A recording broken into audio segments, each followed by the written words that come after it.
Hi, I'm Bob Tabor with www.learnvisualstudio.net, and this is the first of several solution videos for the challenge I call the Adeptly Adaptive Challenge. Whew. All right, so let's go ahead and get started by creating a new project. I'm also going to turn off the webcam here so we can focus on just the screen. And I'm going to call this fake news. You can call it whatever you like to. And so in this first video, all we're going to do is set up the project and get the MainPage.xaml kind of laid out.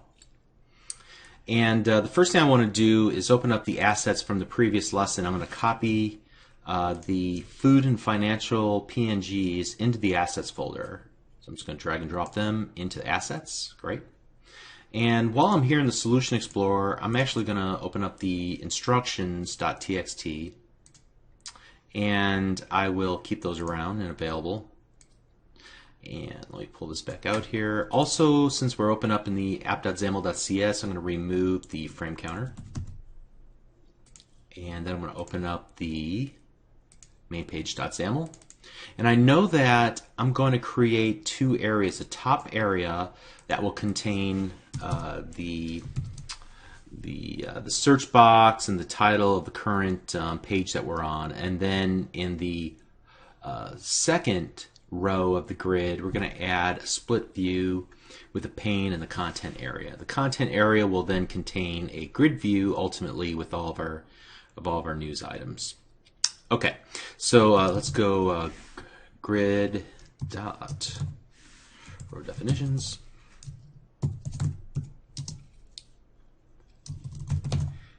Set this one auto, and the second one will be just star sizing. So in the top row, what we'll do is just add actually a relative panel, and I'm going to create first of all a button that'll be used for our hamburger button, the text block, which will be used for that title, that bold title, and then I'm going to use an auto suggest box for the search. Now we're not going to implement search, but I'm just going to use that and set it up here. So the button, we're going to set that to the relative panel dot right of align left with panel. True.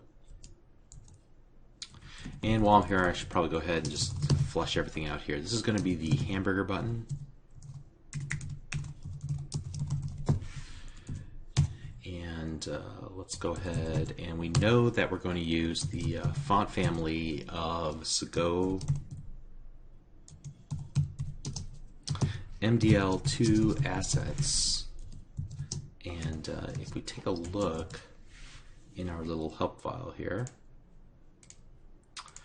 I know that we're going to use that font, that character.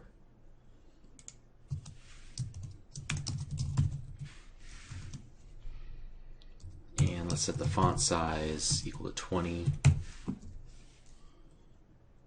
And I think we'll just go ahead and set the width and the height to 45. That should be sufficiently large. And I'm going to set the alignment of this item to the center, and I'm also going to go ahead and create a click event for this guy. We'll come back to that. Great.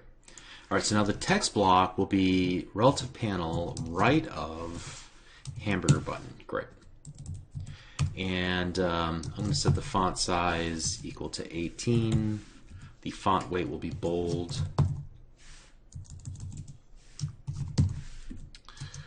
I'm going to go ahead and give it a name as well because we're going to need that. So title text block, we're going to set it programmatically right. I think the only thing we'll need to do is probably give it some margin. So I want it like 20 pixels from the left, and I know I'm going to probably want to set some of it on the right as well, or at least on the top. All right, then next up, let's go to the auto suggest box. And I'm going to give this just the name my auto suggest box. I probably should give it a different name than that, but I'm lazy right now.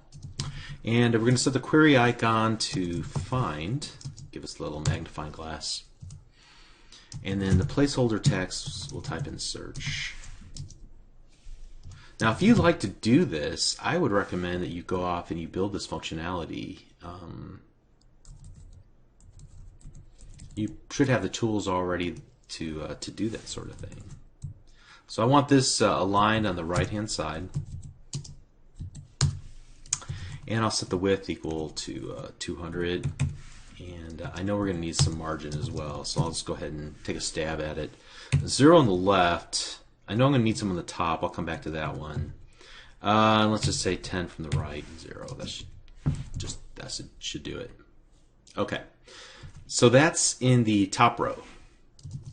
The next row, let's add split view, and we'll set the grid.row equals 1. And I'm going to go ahead and give it a name as well, because I know we're going to want to control it programmatically from the hamburger button, right? So my split view, and I'm going to set the display mode equals compact overlay. Whoops. Go and do that. And let me go ahead and do this while I'm thinking about it. Split view dot content. Great.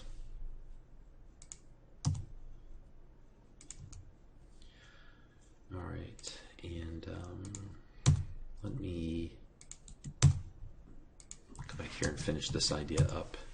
I know I'm going to need the open pane length. I'm going to set it to like 150 to start and see if that works well. And then I'm going to set the compact pane length to 45. I'm setting it to the same width as my hamburger button. Okay. Now we have a split view, and inside that we're going to add the list box like I've been working with here. And I'm going to set the selection mode equal to single, and I'm going to set the selection changed equal to new event handler. Should be good. Okay, good.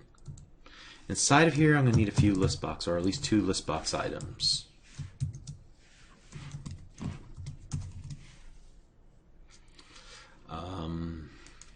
So the first one, I'm going to create a stack panel, and we've done this so many times already. Hopefully this isn't foreign to you. So the orientation equals horizontal, and we'll use 2 text blocks, right? The first one will be that Segoe MDL2 asset, so font family.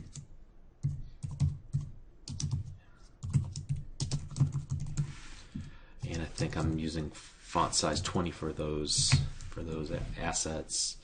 And I think, if memory serves me correctly, I put that in here as well. And yeah, we'll use that as the home. So we'll set the text equal to that. And the second one, text block, will just have the text. So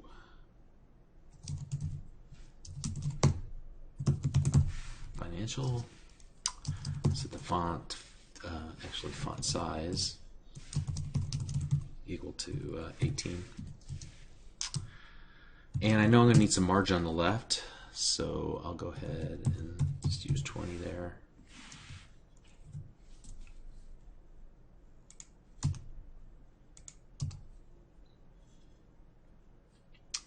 I'm also going to name this the first item financial. And so that should pretty much wrap up that first list box item. Tell you what I'm going to do. I'm just going to copy the whole thing. And actually, let me copy the whole thing, list box item. There we go. And I'll replace this one. I'm just going to replace this with food,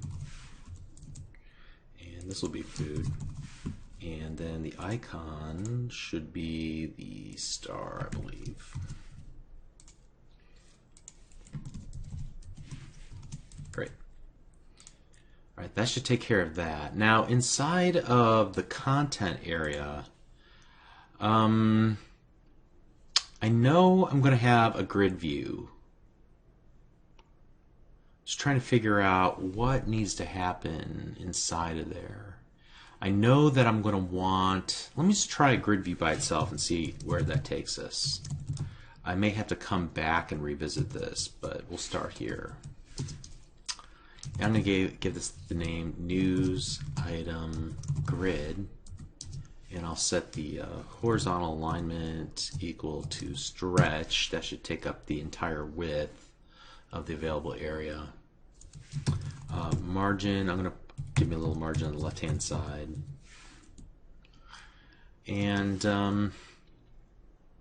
I know I'm going to need an item source property, and I'm also going to need to do things like the grid view template, or I'm sorry, item template, and I have to do like a data template. We'll come back to that in an upcoming lesson.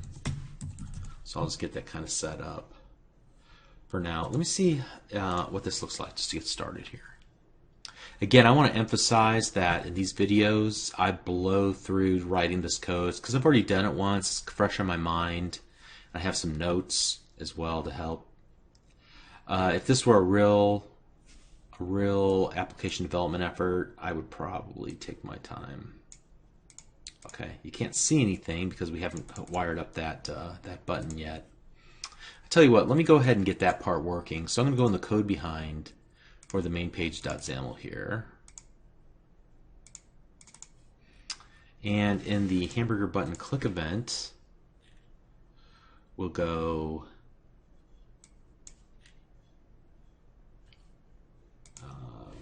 my split view dot is open as pane open not equal to my split view dot is pane open. All right. Let's go ahead and run it now. Whoops, what don't you like? Oh, sorry. That's what it should be. Sorry about that.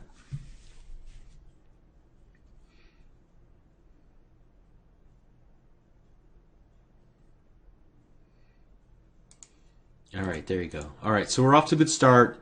Next up, we're going to work, I think, on the data. I forget. I'll look at my notes.